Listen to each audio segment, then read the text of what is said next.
ఆ కణ్వుడు భర్త వద్దకు వెళ్ళమ్మా, ఏడుగడ భర్త కాబట్టి చాలా కాలం సాధ్వి పుట్టింటని ఉండకూడదు, బయలుదేరమ్మా అని ఇద్దరు శిష్యుల్ని ఇచ్చాడు. బయలుదేరింది. ఆ మహానుభావుడు దుష్యంతుని యొక్క అంతఃపురానికి వెళ్ళింది. ఆయన సభ తీర్చి ఉన్నాడు. ఇది చాలా కష్టమైన విషయమే. కొడుకుని వెంట పెట్టుకుని వెళ్ళి నేనే నీ భార్యని అని చెప్పుకోవలసిన పరిస్థితి చాలా అధ్వాన్నంగా ఉంటుంది.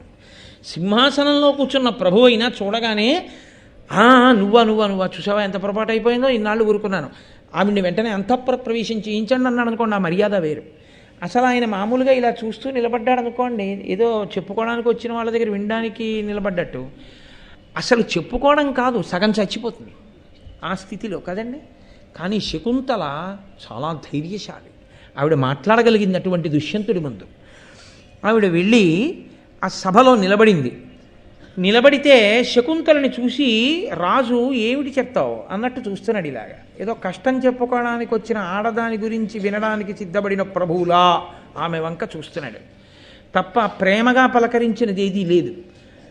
వెంటనే శకుంతల అనుకుంది, గురునాశ్రమంబునను మున్నరుదుగా పతివలనగనిన అనురాగము ఆదరణము అనుగ్రహంబు కరుణయు సంభ్రమము అప్పుడు గానక ఎడలోన్. ఆశ్రమంలోకి వచ్చినప్పుడు నన్ను చూసినప్పుడు మనసులో కనపడినటువంటి కళ్ళల్లో కనపడినటువంటి అనురాగము కానీ సంభ్రమము కానీ సంతోషము కానీ ఆ ఉత్సాహం కానీ ఈయన కళ్ళల్లో కనపట్టలేదు. ఇదో అసలు నన్ను ఎవరో తెలియని దానిలా ఉన్నాడు అని వెంటనే అనుకుంది. మరచిన తలపింపనగు ఎరుగని నాడెల్లపాట ఎరిగింపనగున్. మరి ఎరిగి ఎరుగనొల్లని కరటిన్ తెలుపంగా కమల గర్భుని వశమే. తెలియని వాడికి చెప్పచ్చు, తెలుసున్నవాడికి గుర్తు చేయొచ్చు. తెలిసి తెలియనట్టున్న వాడికి బ్రహ్మగారు వచ్చి చెప్పినా తెలియనట్టే నటిస్తాడు. ఎందుకంటే నటించాలని నిర్ణయానికి వచ్చేసిన వాడు నాకేం తెలుసండి అంటూనే ఉంటాడు. కాబట్టి ఇప్పుడు తెలిసి తెలియనట్టు నటిస్తున్న ఈ రాజుకి చెప్పడం నాకు కాదు, బ్రహ్మగారికైనా తరమా? కాబట్టి తెలియదు అని అనడానికి సిద్ధపడుతున్నాడనడానికి ఉదాహరణ ఆయన కూర్చుని నన్ను చూస్తున్న తీరే కనిపెట్టింది ఆవిడ అని. వెంటనే రాజు వంక చూసింది. నువ్వు నన్ను పెళ్లి చేసుకున్నావు గుర్తుందా అని అనడానికి ఇప్పుడు ఒకటి అడ్డొస్తోంది. తనని గుర్తుపట్టి మాట్లాడడానికి రాజు సిద్ధంగా లేడని తెలుస్తోంది. మన ఇద్దరం పెళ్లి చేసుకున్నామంటే ఓ పెద్ద నవ్వునవి ఎప్పుడు అన్నాడు అనుకోండి, అందరూ నవ్వుతారు. అప్పుడు ఇంకా అసలు మాట్లాడదామన్న మాట కూడా రాదు. కాబట్టి పెళ్లి గురించి మాట్లాడలేదు, వరం గురించి మాట్లాడేది. అంటే అంత కష్టంలో కూడా నిభాయించుకొని ఎలా మాట్లాడాలన్న విషయంలో వెంటనే ఒక వ్యూహరచన చేసుకోగలిగింది. అంతవరకు శకుంతల మహాసమర్థురాలు. లేకపోతే మామూలుగా ఆడపిల్ల అనుకోండి, బేలైపోయి అదేంటండి నన్ను తెలియనట్టు అలా చూస్తారేంటండి, నేను మీ భార్యని కదండి, నువ్వు నా భార్యవా, నీకు తాళి కట్టానా ఎప్పుడైనా, నువ్వు పెద్ద నవ్వు నవ్వాడు అనుకోండి, సభలో అందరూ నవ్వారనుకోండి, ఇంకా తర్వాత మాట ఏమొస్తుంది, మన కొడుకు కదండి అన్న మాట అనలేదు అసలు. అందుకే అసలు పెళ్లి ఊసెత్తకుండా తనకి ఆయనకే గుర్తుండేది తాను తనకిచ్చిన వరమే. వరాన్ని జ్ఞాపకం చేసింది. నీ కొడుకుని యవరాజ్య పట్టాభిషేకం చేస్తానని మాట ఇచ్చావు అని అంటూ, జననాథ వేటనిపమున గొనుకొని కణ్వాశ్రమమునకు వచ్చి ముదంబునందు నాకు నీ ఇచ్చిన వరము తలంపవలయు చిత్తములోనన్. వేట కోసమని అరణ్యానికి వచ్చి కణ్వాశ్రమానికి వచ్చి నువ్వు నాకు ఇచ్చినటువంటి వరం, నా కొడుకుని యవరాజ్య పట్టాభిషిక్తుణ్ణి చేస్తాను అని చెప్పి నువ్వు ఇచ్చినటువంటి వరాన్ని జ్ఞాపకం చేసుకో. బాలార్కుతేజుడగు ఈ బాలుడు నీ కొడుకు, వీని బౌరవకుల రత్నాలంకారు ఉదారగుణాలయు యువరాజు చేయుమభిషేకముతోన్. ఈయన పురువంశంలో పుట్టినటువంటి మహానుభావుడు, బాలసూర్యుల్లా వెలుగుతున్నటువంటి వాడు, అఖిలమైనటువంటి గుణములు కలిగినటువంటి వాడు. అటువంటి వాణ్ణి అభిషేకం చేసి యువరాజుగా ప్రకటించు నువ్వు ఇచ్చినటువంటి వరం మేరకి. ఇప్పుడు మిగిలినటువంటి వాళ్ళు తెల్లబోతున్నారు, అదేంటి అలా వరం ఎలా ఇచ్చాడు, ఈ పిల్లాడికి యవరాజ్య పట్టాభిషేకం ఏమిటి, అసలు ఈమె ఎవరు. ప్రజలు నవ్వడం కాదు, వాళ్ళల్లో కూడా ఉత్కంఠ బయలుదేరి. కాబట్టి ప్రతి మాట సభ శ్రద్ధగా వినేటట్టుగా మార్చింది సభని. కాబట్టి ఇప్పుడు అంది, ఈ కొడుకుకి పట్టాభిషేకం చెయ్యి అంటే వెంటనే దుష్యంతుడు అన్నాడు, ఏనురుగ నిన్ను, ఎక్కడిదానవు, మిన్నకయ అనుచితంబులు పలుకంగానేల అరుగు మంబురుహానన ఎందుండి వచ్చి తందులకు వడిన్. ఏ నెరుగ నిన్ను. ఆయన వెంటనే కుండ బదలగొట్టేశాడు. నాకు నువ్వెవరో తెలియదు. ఓ పద్మముఖి, నువ్వు ఎక్కడి నుంచి వచ్చావు? ఎందుకు అనుచితమైన మాటలు మాట్లాడతావు?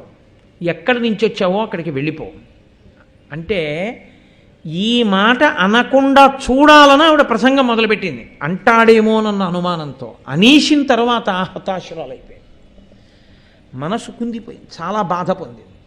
బాధ పొంది అయినా కూడా ఊంచుకుని మాట్లాడడంలో అంత ధర్మం మాట్లాడింది మహాతల్లి. అందుకు కదండి కారణజన్మురాలై జన్మించింది శకుంతల. ఆవిడ మాట్లాడిన మాటలు ప్రత్యేకించి లోకంలో ఎప్పటికీ సందేశాత్మకములే. సుందరకాండలో సీతమ్మ మాట్లాడినవి కాలంతో సంబంధం లేకుండా ఎలా సందేశమో, శకుంతల మాట్లాడినవి అలాగే సందేశం. ఆవిడంది, ఏల ఎరుకలేని ఇతరుల ఎట్ల నీ వెరుగుననుచు బలికె తిరిగి ఎరిగి ఏనకాని దీని ఎరుగరిందురులని తప్పబలు కనగుని ధార్మికులకు. నీకు తెలియదా రాజా వీడెవరో? నీకు తెలియదా నేనెవరో? వీళ్ళెవ్వరికీ తెలియకపోవచ్చు. నీకు తెలుసు నేనెవరో, నాకు తెలుసు నువ్వెవరో. మన ఇద్దరి మధ్య ఉన్న అనుబంధం ఏమిటో తెలుసు. తెలిసి తెలియదనడం ధార్మికుల లక్షణమా? అలా అనొచ్చా? నాకు నువ్వు తెలియవు అనొక్క మాట అనేశావు. ఈ మాట నువ్వు అన్నప్పుడు నిజంగా నేను నీకు తెలుసో తెలియదో తెలుసుకుని ఉన్నవాళ్ళు కొందరున్నారు. వారు నువ్వు అబద్ధం ఆడుతున్నావని లెక్క కట్టుకుంటున్నారన్న విషయం నువ్వు తెలుసుకోవట్లేదు. ఎవరెవరికి తెలుసో తెలుసా? నీకు నాకు ఉన్న అనుబంధం. విమల యశోనిధి పురుష వృత్త మెరుంగుచునుండు చూవే వేదములను పంచభూతములు ధర్మువు సంధ్యలు అంతరాత్మయున్ యముడును చంద్రసూర్యులు అహంబును రాత్రియు నన్మహాసమర్ పదార్థములివియుండగా నరుడు తక్కువ నేర్చునే తను మృచిలన్. తప్పుకోగలననుకుంటున్నావేమో? ప్రతివాడు చేసేటటువంటి విషయాన్ని చూసేటటువంటి మహాపదార్థములను ఈశ్వరుడు సృజించాడు. అవి ఎప్పుడూ ఎవడెవడు ఏం చేస్తున్నా చూస్తూనే ఉంటాయి. చిత్రంగా చూసి గుప్తంగా ఈశ్వరుడు రాస్తుంటాడు. వీళ్ళందరికీ తెలుసు. వీళ్ళ దగ్గర తప్పుకోగలవా? వీళ్ళకంటే తెలియదు, మాట మారుస్తున్నావు. తెలిసిన్న వాళ్ళు ఉన్నారు, వాళ్ళ ముందు చెప్పగలవా నాకు తెలియదు, నేను నీకు తెలియదని? వాళ్ళు వేదములు, వేదానికి తెలుసు నువ్వేం చెప్పావో నాకు. పంచభూతములకు తెలుసు, ధర్మానికి తెలుసు, సంధ్యలకి తెలుసు, అంతరాత్మకి తెలుసు, యముడికి తెలుసు, చంద్రసూర్యులకి తెలుసు, పగలికి తెలుసు, రాత్రికి తెలుసు. ఇవన్నీ మహాపదార్థములు ఈశ్వరుడి చేత సృజింపబడ్డాయి. అవి ఎప్పుడూ చూస్తూనే ఉంటాయి. వాటికి తెలియదా? పంచభూతములకు తెలియదా? ఏ భూమి మీద నిలబడి మాట్లాడావో ఆ భూమికి తెలియదా? ఏ వాయువుని పీలుస్తూ మాట్లాడావో ఆ వాయువుకి తెలియదా? ఏ సూర్యచంద్రుడు సాక్షిగా మాట్లాడావో వాళ్ళకి తెలియదా? నీ అంతరాత్మకి తెలియదా? కాబట్టి తెలుసు. తెలిసిన వాళ్ళు ఉన్నారు. ఆ ఎరిగినట్ల ఇన్నియు నీ ఇచ్చిన వరము దారుణీవరా ఎరుగన్నా ఎందు దొంటి ఎట్టుల చేయుమనుగ్రహము అవజ్ఞ సేయంతగునే. ఈ మహాపదార్థాలకన్నింటికీ కూడా తెలిసిన విషయాన్ని తెలియదు అని నేను బుకాయించడం పాపం మూట కట్టుకోవడమే అనుకున్ననాడు నువ్వు నాకు ఇచ్చిన వరాన్ని జ్ఞాపకం తెచ్చుకొని వీళ్ళెవ్వరూ వినకపోయినా అంతరాత్మ సాక్షిగా నువ్వన్న వరాన్ని నిజం చేసే ప్రయత్నం చెయ్యి. నీటి దగ్గరికి వెళ్ళి ఒడ్డున నిలబడి ఇలా చూసుకుంటే తన నీడ నీళ్లలో అస్పష్టంగా కనపడినప్పుడు తన నీడని తాను చూసుకుని ఎలా మురిసిపోతాడో అలా తన కొడుకు నడిచొస్తుంటే తాను ఎలా మాట్లాడతాడో అలా మాట్లాడుతుంటే తనకి అమ్మంటే ఎంత ప్రీతో వాడికి అమ్మంటే అంత ప్రీతే ఉంటే అందరూ చూసి అచ్చు వాళ్ళ నాన్నగారిలా ఉంటాడు అంటూ ఉంటే తండ్రి ఎంత సంతోషిస్తాడో తెలుసా? నీటిలో తన ప్రతిబింబాన్ని చూసుకుని సంతోషించినట్టు సంతోషిస్తాడు. హృదయస్థానము నుండి కలిగిన తేజస్సు వల్ల పుత్రుడు కలుగుతాడయా. పుత్ అనేటటువంటి నరకాన్ని దాటిస్తాడు కాబట్టి పుత్రుడు అని పిలుస్తుంది. ఆత్మావై పుత్రనామాసి తానే తన కొడుకుగా లోకంలో తన ఎదుట తాను తిరుగుతాడు. అందుకని అంత గొప్ప విషయమయ్యా అది. అటువంటి నీ కొడుకు నా పక్కన ఇలా నిలబడి ఉండగా తెలియనట్టు అలా కూర్చొని మాట్లాడుతున్నావా? ఎంత దోషమయ్యా! నీకు పొంగు రావా నీ కొడుకుని చూసుకుంటే? దేనికి అణచుకొని అలా బతుకుతున్నావు తెలియదని. తప్పు కాదా? ఏమి మామూలుగా మాట్లాడిందా అండి? ఉతికి ఆరేసేసింది శకుంతల. ఏం మామూలుగా మాట్లాడలేదు. ఆయనతో మాట్లాడడం కాదు, ఏది ధర్మమో ఎలా బతకాలో మనకి నేర్పుతోంది ఆవిడ. కాబట్టి ఆవిడంది, నీ పుణ్యతనువు వలన ఈ పుత్రకుడు ధవిల్లి ఎంతయు నొప్పున్ దీపంబు వలన ఉండొక దీపము ప్రభవించినట్లు తేజంబెసగన్. ఇక్కడ మీరు ఒక పెద్ద ధర్మ సూక్ష్మం పట్టుకోవాలి. ఆవిడికి కోపం రాలేదు దుష్యంతుడి, నువ్వెవరో నాకు తెలియలేదంటే. ఎందుకు రాలేదు? రావాలి కదా.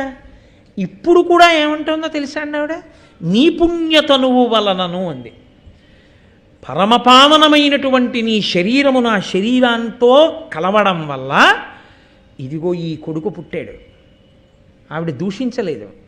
ఒక దీపము, వెలుగుతున్న దీపం పక్కన ప్రమిదలో దీపాన్ని వెలిగించినట్టు నీ ప్రతిరూపమే ఇది, గుర్తుపట్టు అని. విపరీత ప్రతిభాషలేమిటికి నుర్వీనాథ ఈ పుత్ర గాత్ర పరిష్వంగ సుఖంబు సేకొనుట ముక్తాహార కర్పూర సాంద్ర పరాగ ప్రసరంబు చందనము చంద్రజ్యోత్స్నయున్ పుత్రగాత్ర పరిష్వంగమునట్లు జీవులకు హృదయంబే కడున్ శీతమే. మంచి ముత్యాలహారం మెళ్ళో వేసుకున్న, పచ్చకర్పూరం ఒంటికి రాసుకుంటే వచ్చేటటువంటి గొప్ప వాసన పీలుస్తున్నా, ఒండ్లంతా మంచి గంధం రాసుకున్న, పూర్ణచంద్రబింబాన్ని చూస్తూ ఆ వెన్నెలలో ఆ చల్లతనాన్ని అనుభవిస్తున్నా, ఇవి ఏవీ కూడా కడుపున పుట్టిన కొడుకుని కౌగిలించుకున్నప్పుడు వచ్చేటటువంటి తృప్తికి సమానము కావు తండ్రికి. పుత్రగాత్ర పరిష్వంగమే అంత గొప్పది. తన కొడుకుని చూసుకునేటప్పటికీ తండ్రికి అంత సంతోషం వస్తుంది. ఆ కొడుకుని కౌగిలించుకున్నప్పుడు ఎంత కష్టాన్ని మరిచిపోతాడు. అంత బాధ తండ్రి ఎప్పుడైనా పొందవలసి వస్తే ఉపశాంతి ఎక్కడ అంటే ఎంతమంది ఉన్నా ఊరుకుంటాడు. కొడుకుని మాత్రం వెళ్ళి గభాల్న కౌగిలించుకొని పసిపిల్లాళ్ళ ఏడ్చేస్తాడు. ఆ పుత్రగాత్ర పరిష్వంగమునందు అంత సుఖమున్నదయా, నీ అదృష్టం నీ కన్నుల ముందు నిలబడితే దూరంగా నిగ్రహించు కూర్చున్నావా? దేనికి? ఎందుకు నీ కొడుకునైనా కౌగులించుకోలేకపోతున్నావు నువ్వు? అనఘుడు వంశకరుండై పెనుపున ఈ సుతుడు వాజపేయంబులు నూరొనరించునని సరస్వతి వినిచే మునులు వినగ నాకు వినువీధి దశన్. ఈ పిల్లవాడు పుట్టి పెరిగి పెద్దవాడవుతుంటే 100 వాజపేయ యాగములు చేస్తాడు అని గగనవాణి పలికింది. అంత గొప్పవాడు, పనికి మాలినవాడు ఏం కాడు. అయ్యో వీణి నా కొడుకంటే బాగుంటుందా అనడానికి అంతటి మహానుభావుడు. నుతజలపూరితంబులగు నూతులు 100 కంటే సూనృత వ్రత ఒక బావి మేలు. మరి బావులు 100 కంటే ఒక్క సత్కృతవది మేలు. తత్క్రతు శతంబున కంటే సుటుండు మేలు. తత్సుత శతకంబు కంటే ఒక సూనృత వాక్యము మేలు చూడగన్. నన్నయ్య గారికి అవకాశం రావాలి కానీ మంచి మాట చెప్పడంలో మాత్రం వెనకాడరు. ఎంత సంతోషమో, వెంటనే ధర్మానికి ఒక సూక్తి రాసేస్తారు ఆయన. అంతటి మహానుభావుడు నన్నయ్య గారు. అంటే ఋషి అండి, అంతటి మహానుభావుడు నన్నయ్య గారి పద్యాలు. అద్భుతమైన పద్యం. ఆయన అంటారు, నుతజలపూరితంబులగు నూతులు 100 కంటే సూనృత వ్రత ఒక బావి మేలు. ఆవిడ పిలిచినప్పుడు సూనృత వ్రత అని పిలిచింది. గొప్ప వ్రతములు కలవాడా అని పిలిచింది, నింద చేయలేదు. అంటే భర్తని ఏదో అర్థం చేసుకుంది. అది మనం అర్థం చేసుకోలేక దుష్యంతుడి పట్ల కోపంతో ఉన్నాం మనం. శకుంతల ఏ కళ్ళజోడులో చూస్తోందో అంటే ఆవిడ కళ్ళజోడు పెట్టుకుందని కాదు, ఆ దృష్టికోణంలో చూస్తే ఓ ఇందుకు దుష్యంతుణ్ణి నింద చేయలేదు అని అర్థమైపోతుంది. అందుకే భారతం చదవడం, భారతాన్ని పరిశీలించడం పరాకుగా చెయ్యాలి అంటారు. చాలా జాగ్రత్తగా చెయ్యవలసి ఉంటుంది. కాబట్టి నుతజలపూరితంబులగు నూతులు 100 కంటే సూనృత వ్రత ఒక బావి మేలు. ఆ కొడుకు చెయ్యడు అని కొడుకులలో కొడుకుగా ఓ నుయ్యి తవ్విస్తారు డబ్బున్నవారు. ఓ నుయ్యి తవ్వించారనుకోండి, తవ్విస్తే ఏమవుతుంది? ఎవరికో దాహం వేస్తుంది, కసి నీళ్లు తాగుతాడు. ఈ జీవుడు ఎక్కడో ఉంటాడు, కానీ ఒక దాహంతో ఉన్నవాడు నీళ్లు తాగడానికి నుయ్యి తవ్వించినటువంటి నుయ్యి దాహంతో ఉన్నవాడికి నీళ్ళు ఇస్తూనే ఉంటుంది. అలాగా ఆ నీళ్లు తాగినప్పుడల్లా ఈ జీవుడి ఖాతాలో పుణ్యం పడుతుంటుంది. ఎప్పుడో మహాత్ముడు తాగుతాడు, వీడు ఉద్ధరింపబడిపోతాడు. మళ్ళీ కాదు, ఆ నూతిలో నీళ్లు తీసి బిందెలో పోసుకుని పట్టుకెళ్ళి అయ్యప్ప స్వామికి అభిషేకం చేస్తాడు. వీడికి ఆ పుణ్యం తీసుకెళ్ళి వేస్తాడు. కాబట్టి కొడుకు మరిచిపోతాడేమో, తవ్వించిన నుయ్యి మాత్రం పుణ్యం ఇస్తూనే ఉంటుంది అలా కొడుకుతో సమానంగా. అటువంటి 100 నూతులు తవ్వించడం కన్నా ఒక బావి తవ్వించడం పుణ్యం ఎక్కువ. నూతికి ఒక పరిమితి ఉంటుంది, చాద వెయ్యాలి, తోడాలి, కొంత బలం ఉండాలి. బావికి ఏమిటో తెలుసా అండి? నడబావి అంటారు. నడుచుకుంటూ మీరు మెట్లు దిగి లోపలికి వెళ్ళిపోయి నీళ్లు పట్టుకుని మళ్ళీ మెట్లు ఎక్కి పైకి వచ్చేయచ్చు. కాబట్టి బావి మరింత సౌకర్యం. పైగా నుయ్యి ఎండిపోయింది అనుకోండి, లోపలికి వెళ్ళి తవ్వే వాళ్ళు ఎక్కడో ఉంటారు, వాళ్ళని తెచ్చుకోవాలి. ఒక బావి ఎండిపోయింది అనుకోండి, నలుగురు కలిసి వెళ్ళి వాళ్ళే శుభ్రం చేసుకుని కాస్త మట్టి తీసేసి మళ్ళీ నీళ్ళు వచ్చేటట్టు చేసుకోవచ్చు. కాబట్టి నుతజలపూరితంబులగు నూతులు 100 కంటే సునృత వ్రతం ఒక బావి మేలు. ఆ బావులు 100 కంటే ఒక్క సత్క్రతువది మేలు. అటువంటి బావులు 100 తవ్వించడం కన్నా ఒక్క సత్కృతం. అదిగో రేపు జరగబోతోందే కుంభాభిషేకం. అలాంటి కుంభాభిషేకంలో పాల్గొనడం, అదిగో ఆ యాగశాల చుట్టూ ప్రదక్షిణం చేయడం, అలాంటివి చాలా గొప్పవి. ఒక సత్క్రతువు మేలు. తత్క్రతశతంబున కంటే సుతుండు మేలు. అటువంటి క్రతువులు 100 చేయడం కన్నా ఒక్క కొడుకుంటే చాలు. తత్క్రతుశతంబున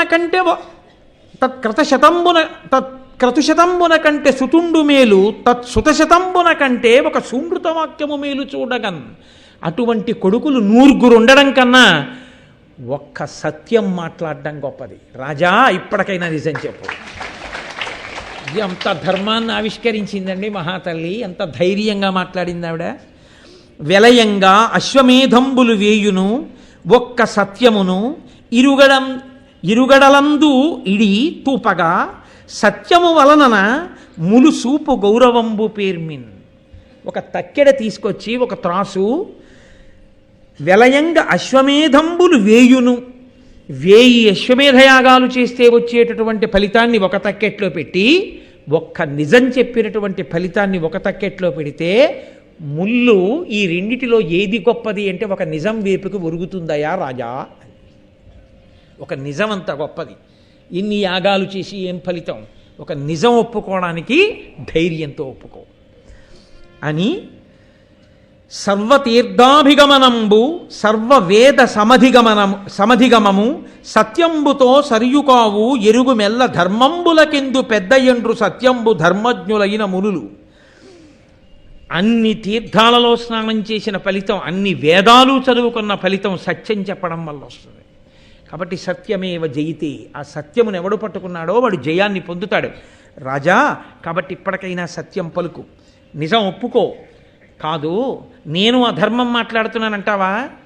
నేనేమి మామూలు స్త్రీని కానయ్యా. మహానుభావుడైనటువంటి విశ్వామిత్రుడికి మేనకకి జన్మించిన దాన్ని. అటువంటి దాన్ని ఒక నిండు సభలోకి వచ్చి ఒక రాజు దగ్గర నిలబడి వీడు నీకు నాకు పుట్టిన కొడుకు అని చెప్పుకోవలసినంత అధార్మికమైన స్థితి నాకు లేదయ్యా. నేను ధర్మంలో నిలబడ్డాను. రాజా, నువ్వు కూడా నా పరిస్థితిని గమనించి మాట్లాడు. ఇంత పెద్ద కుటుంబంలో పుట్టి కణ్వుడి దగ్గర పెరిగిన నేను ఇలా నేరం చేసిన దానిలా నిలబడ్డం బాగుంటుందా? రాజా, సత్యం అంగీకరించు అని అంటే దుష్యంతుడు అన్నాడు, ఏనెట నీవెట సుతుడెట, ఏనెన్నడు తొల్లి చూచి ఎరుగను నిన్ను, మానినుల సత్యవచనులు నా నిట్టుల సత్య భాషణం ఉచితంబే. నేనెవరు, నువ్వెవరు, ఆ పిల్లాడెవరు, అసలు మనం ఎవరికెవరమైనా తెలుసా? ఇలా మాట్లాడచ్చా అబద్ధాలు? చాలా తప్పు, వెళ్ళిపో అన్నాడు. ఆవిడ ఏం మాట్లాడాలో ఆవిడకి అర్థం కాలేదు. ఆవిడ మనసులో అనుకుంది, తడయక పుట్టిన నాడ తల్లిచే తండ్రిచే విడువంబడితి, ఇప్పుడు పతిచేతను విడువంబడియదనొక్కో, ఉడుపులు వేయునింకేలా ఈ పాటి నోములు తొల్లి కడగి నోచితిగా కేమియనుచు కందెడెందమున. ఆవిడ అనుకుంది, పుట్టగానే పసిగుడ్డుగా ఉండగానే మాలినీ నదీ తీరంలో మా అమ్మ వదిలేసింది. తర్వాత తపశ్శక్తిని నాకు అండగా పెట్టి నాన్నగారు వెళ్ళిపోయారు. మహానుభావుడు కణ్వుడు తీసుకొచ్చి పెంచి పెద్ద చేశాడు. అమ్మయ్య, భర్త దొరికాడు కదా, అన్నీ మర్చిపోదాం అనుకున్నాను. ఈయనేమో నువ్వెవరో నాకు తెలియదు వెళ్ళిపో అంటున్నాడు. కాబట్టి పుట్టినప్పటి నుంచి అందరూ విడిచిపెట్టడమే నా యొక్క అదృష్టంలా ఉంది. అవునులే, చిన్న నోములు నోచి పెద్ద ఫలితాలు రమ్మంటే ఎక్కడి నుంచి వస్తాయి? నేనంత పెద్ద నోములు నోచలేదేమో అనుకున్నాను. అప్పుడు కూడా ఒక్క మాట అనలేదండి ఆవిడ. అని నోట మాట రాక ఆ పిల్లవాడిని తీసుకుని కన్నుల నీరు కారుతూ సభలో నుంచి బయటికి వెళ్ళిపోతోంది. వెంటనే అశరీరవాణి పలికింది పైనుంచి, గొనకొని వీడు నీకును శకుంతలకున్ ప్రియనందనుండు, సేకుని భరింపు మీతని శకుంతల సత్యము పల్కే సాధ్వి సద్వినుత మహాపతివ్రత వివేకముతోనని దివ్యవాణిత వినిచ ధరాధినాదునకు విస్మయమందగా తత్సభాసదుల్. ఆకాశవాణంది, గొనకొని వీడు నీకును శకుంతలకున్ ప్రియనందనుండు. రాజా, వాడు నీకు శకుంతలకి పుట్టిన కొడుకు. సేకుని భరింపు మీతని, కొడుకు కాబట్టి వాడిని స్వీకరించి వాడిని పోషించు. శకుంతల సత్యము పలికే, శకుంతల సత్యం పలికింది.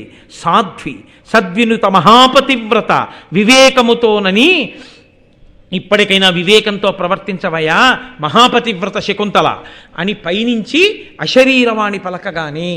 మన వీడియో కనుక మీకు నచ్చినట్టయితే లైక్ అలాగే షేర్ చేసి మన ఛానల్ని సబ్స్క్రైబ్ చేసుకోండి.